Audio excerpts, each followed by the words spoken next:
សួស្ដីអ្នកនរគ្នាថ្ងៃនេះខ្ញុំមកប្រាប់អ្នកនរគ្នាពីរបៀប hack យក skin skin កភ្លើងហ្នឹង skin ក្នុង Free Fire វាអស់ហ្មងហើយថ្ងៃនេះខ្ញុំប្រាប់អ្នកនរគ្នាពីរបៀប hack យក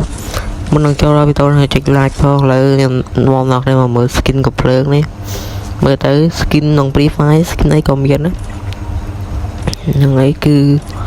ឌឺខ្លាំងមែនតើ mode skin ហ្នឹងអ្នកគ្នាមើលនេះ skin គឺចង់នេះវិញណាក៏បានដែរ skin នោះកណោហើយឥឡូវយើងមកមើលកាវិញនេះអ្នកគ្នាអាចមើលវ៉ាន់កាឡើង2004ហ្នឹងហើយម៉ែឌឺឲ្យអ្នកគ្នាមើល skin នេះនិយាយទៅអ្នកគ្នាតែងខ្លួនមកស្រឡាញ់មកពេល skin មកកណោយ៉ាងយកថត TikTok យកអីយ៉ាងណាគេចូលលេងទៅវាមើលឃើញទេអាវមើលគឺ style ហមដាក់មក style ហមគឺតោះអង្គគេមើលឃើញអ្នកគ្នាគឺវីដេអូដែរហ្នឹងហើយនេះគឺ style ហមពិតជាកប់ហើយយើងចូលមើលឡើង profile យើងទៅក៏ឃើញ skin ឃើញអីដែរយើងអាចដាក់ថត TikTok ថតអីបានកប់សេរីមកហ្នឹងហើយអ្នករឿងពី subscribe ផងឥឡូវយើងចូលដល់ពីរបៀបដាក់ហើយនេះគឺជា link ខ្ញុំដាក់ឲ្យហ្នឹងជាដំបូងឲ្យ QR នេះអ្នកគ្នាត្រូវមានកម្មវិធី Shader Rocket អ្នកគ្នា download install ឲ្យ screenshot ហើយ QR ហ្នឹងអ្នកគ្នាចូលកម្មវិធី Shader Rocket ហ្នឹងមកដឹងអានហើយទៅទេតោះមកអ្នកគ្នា scan និងសំបត្តិ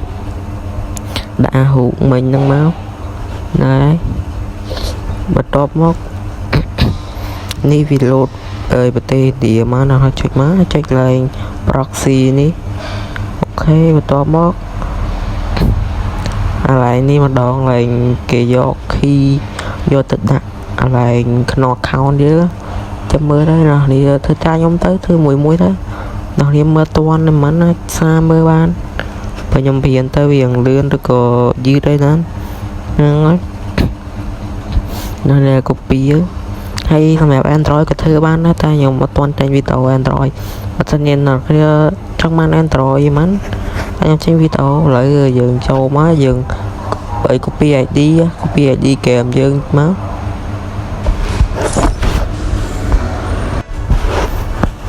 ឥឡូវអ្នកគ្នា copy មកនេះ ID អូខេ copy ឲ្យអ្នកគ្នាចេញមកហើយផាID ឡើងនេះមកហើយផាមកហើយឡើងនេះយើងអនទីយើងចុចទៅខុំ7ដងវាចេញ key ឲ្យយើងយកទៅផាកន្លែងនោះហើយហ្នឹងហើយទៅតាំងខ្ញុំមួយទៅមើលទៅ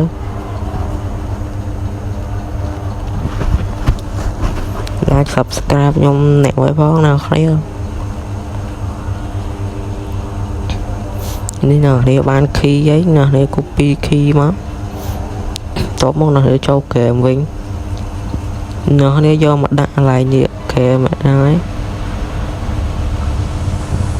នេះដាក់កន្លែងហ្នឹងមកហើយទៅចូល browser មកហើយនេះ link មួយទៀតហ្នឹង link ហ្នឹង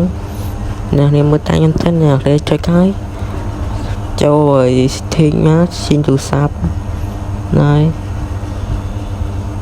ចូល setting ហើយចុចតាមខ្ញុំទៅហើយយើងចុច install ហ្នឹងមកហើយអ្នកគ្នាវាយលេខកូដទូរស័ព្ទទៅព្រោះអ្នកគ្នាមានទូរស័ព្ទអ្នកគ្នាដាក់លេខកូដទេគឺវាអត់ load ចឹងទេតោះមកចុចតាមខ្ញុំទៀតមកខែចុចខាងក្រោមនេះហើយអ្នកគ្នាបើកកន្លែងហ្នឹងទៅអូខេបន្តមកអ្នកគ្នាចូលកម្មវិធី Shader Rocket ហ្នឹងមកអ្នកគ្នាចុចបើកហើយអ្នកគ្នាចូលហ្គេមទៅគឺវាបានហើយហ្នឹងហើយទៅលើខ្ញុំចូលហ្គេមសិនតែអ្នកគ្នាពេលខ្លះយើងចុចឲ្យចូលបានលេងហ្មងពេលខ្លះចុច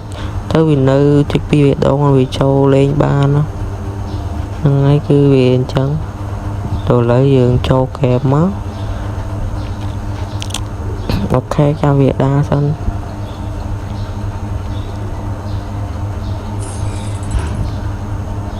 អូខេ nó thì bị lột trắng nó thì tranh từ bật ở lại như vậy nữa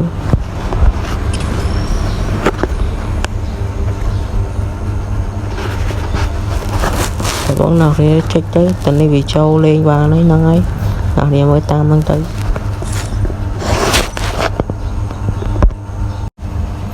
ok là